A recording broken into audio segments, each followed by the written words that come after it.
where did this homosexuality thing come from? How did it get so big?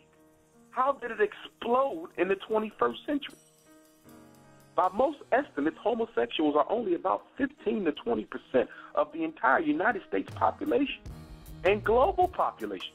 I think the number's a little bit higher amongst non-African people, but yet and still, there's still a minority. How did a minority get this powerful this quick?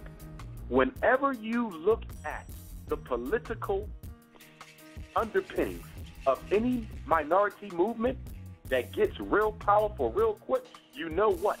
They're getting help from some high up places.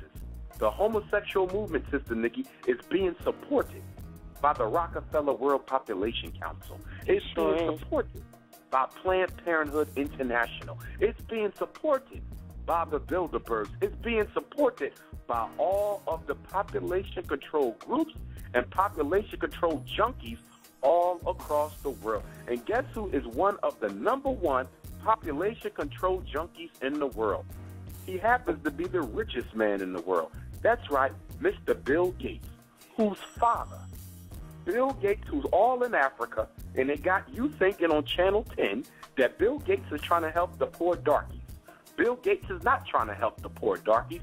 Bill Gates is over there spreading AIDS and all types of other biological weapons, all of which are created in Fort Detrick, Maryland, at the United States Army Bioweapons Lab, the same place they came up with AIDS, the same place they came up with Ebola, the same place they came up with West Nile, the same place they came up with some of your flus, and the same place they're going to come up with the next flu they decide to unleash on people of color. If anybody doubts that, all you have to do is drive down to Fort Detrick, Maryland, and the Bioweapons Lab is right there.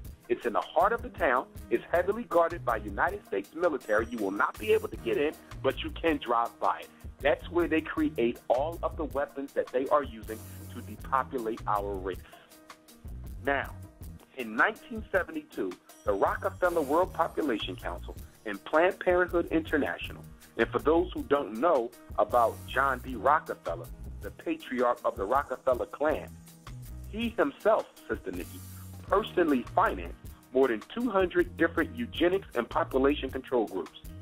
For those who are listening, if you don't understand, when I say eugenics, I'm talking about population control.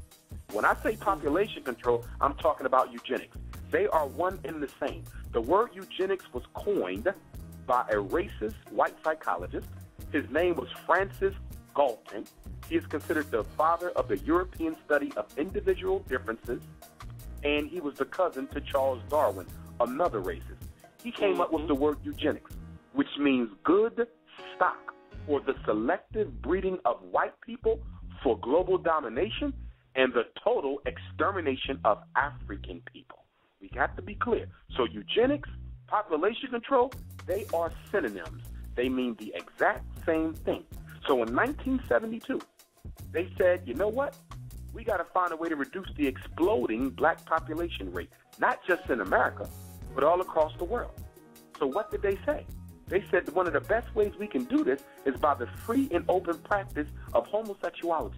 We have to teach black school children that homosexuality is a healthy alternative to heterosexuality. And if we can do this, we can reduce the amount of black births. In fact, we can cut the black population in half in 20 years just by getting an entire generation of black school children to practice homosexuality.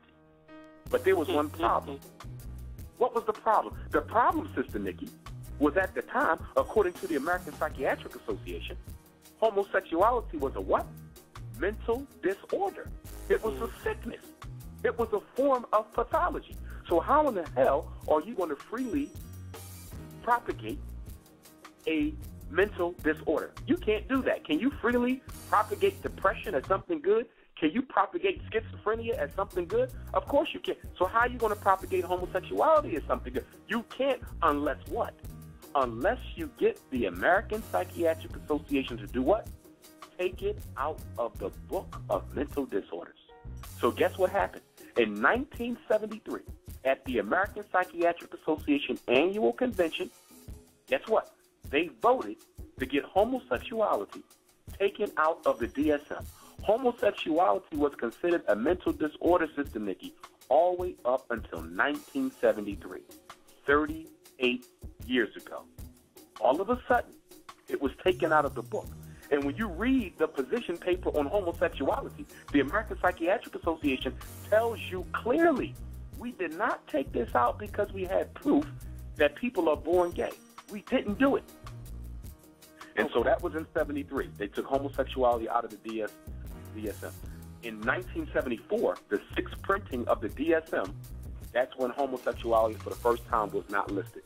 In April of 1974. I was born in August of 74. You see that? So we're only talking about 38 years. Now, what else do we get in 74? Secretary of State Henry Kissinger, who was a population control junkie, penned NSSM 2000 or 200, which was a national security memorandum that dealt exclusively, Sister Nikki, with population control. The question we got to ask ourselves, is there a relationship between the American Psychiatric Association taking homosexuality out of the book in 73? Is there a relationship between that and Secretary of State Henry Kissinger putting together a security memorandum on population control? 1973, homosexuality is no longer abnormal. 1974, Secretary Henry Kissinger is saying, look, we got to do something about the exploding black population rate around the globe. Of course they were related. Homosexuality was depathologized so it could be used as the #1 population control strategy in the 21st century.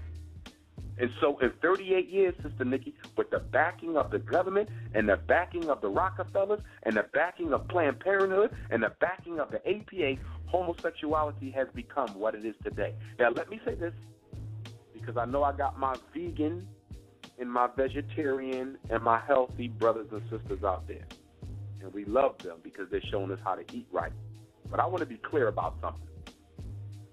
Soy milk does not make you gay. Soy milk may not be healthy. Soy milk may also create effeminate characteristics within a male, such as enlarging his breasts, giving him a softer voice, and creating other types of biological changes that are consistent with the phenotype of a woman. But drinking soy milk does not make a man attracted to another man. I want to be clear, because I've been reading some posts and some blogs where people are saying the rise in homosexuality is due to our boys drinking soy milk. That's a damn lie, okay? There is no psychological condition that can be traced exclusively to a dietary practice. I want to be clear, okay? You don't go drink a glass of soy milk and all of a sudden you want to have sex with another man. It does not work that way. Homosexuality is the result of two things. You're gay because of one or the other, or both. Molestation or indoctrination, not digestion. I want to say it again. Homosexuality is a result of molestation or indoctrination. Many of the boys I know who are homosexual, Sister Nikki, they were molested by a man prior to the age of 12. Nearly everyone that I know. Every last one. Or you are indoctrinated. What does that mean? Influenced by your peer group, indoctrination. Influenced by homosexual teachers at school, indoctrination. Influenced by the homosexual curriculum at school, indoctrination. Influenced by the homosexual sitcoms that are now on all of the major networks on the television, indoctrination.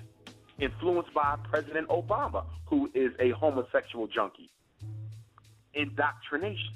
That's where you get homosexuality from, not from soy milk. Please quote me. And if anybody wants to debate that, I'll be more than willing to do it. Drinking soy milk is not making boys gay. Molestation and indoctrination is the source for the rise in homosexuality. Now, there's four strategies through how homosexuality is being pushed on our children. Homosexual clubs that we have in nearly every high school now, homosexual gangs, homosexual teachers, and homosexual curriculum. I'm going to say it again. 2 official strategies, 2 unofficial strategies. What are the 2 official strategies? Homosexual curriculum, that's official because it's coming from the state and the local board of education. Homosexual clubs, That's official because you can legally start a club as a student and you cannot be discriminated against because of your sexual orientation. So there's homosexual clubs popping up in many of our high schools. Okay? What are the two unofficial strategies? Homosexual gangs and homosexual teachers. Homosexual teachers, as you know, okay, are openly teaching students about their way of life. Okay? And also homosexual gangs, okay, are intimidating students. They are threatening students. I know it's a problem right here in Philadelphia. I know this for a fact. Okay, where homosexual girl gangs in particular go into bathrooms in between periods. They kick open the stalls, and then they physically grope the girls who's there in the stalls trying to take care of their business. This is happening all through the city of Philadelphia. Okay, that's so and it's true. happening all across the country. Here too. Exactly, it's happening there too. So that's the unofficial. But here's the thing. These homosexual and lesbian gangs who sexually harass heterosexual kids don't get in trouble. If you say something about a homosexual, you get suspended. If they can say something about you, nothing gets done. Homosexuality, or should I say homosexual rights, is the new civil rights. The homosexual movement has totally taken over the civil rights movement system. You don't even hear anything about black civil rights. All you hear about is gay rights and lesbian rights. And you can thank President Obama for this. President Obama has been pinned as the homosexual president. Not saying that he himself is homosexual, although there's some information that I could release that I'm not going to do today. We may save that for another time. Okay, but President Obama, his domestic agenda. Remember, every president has an international agenda and a domestic agenda. International agenda speaks to what you're supposed to do in terms of foreign policy. President Obama's international agenda was AFRICOM, to open up Africa to the exploitation of Western corporations. He's done that. His domestic agenda is to make homosexuality totally accepted in this country, and in particular in the black community, before he leaves office. I'm going to say it again. The first so-called black president's domestic agenda is to make homosexuality totally accepted on every level of society, both in and outside of the black community, before he leaves office. President Obama has signed more homosexual rights laws into effect than any other president in history. He has appointed more homosexuals and lesbians to federal posts than any other president in history. In fact, he has assigned more homosexuals and lesbians than George Bush and Bill Clinton put together in all 16 years. And this is interesting. Why is this so interesting, Sister Nikki? Because at the same time, he's ignoring black people. He's promoting homosexual people. Let's talk about this now. At the same time he's ignoring the black struggle, he's totally immersed in the homosexual struggle. He doesn't pay any attention to black civil rights, but he loves to advocate for homosexual civil rights. Now, homosexuality is not an issue of nature versus nurture, Sister Nikki. I'm going to encourage your listeners not to fall into the debate as to whether or not homosexuality is nature or nurture. That's irrelevant. It's about whether or not you want your race to live or do you want your race to die. That's it. We got to stop getting into these intellectual discussions about homosexuality. For white people, it can be nature and nurture argument, whether you're born that way or conditioned. That's for white people. For us, that's irrelevant. The question is being gay or lesbian in the best interest of the black community? Period. Period. And if we know it prevents life from coming into the world, if we know it was designed since 1972 as the #1 population control strategy, how does that help us? It doesn't. And if you are a nationalist, there's no way you can be for homosexuality and be for the black nation. It's impossible.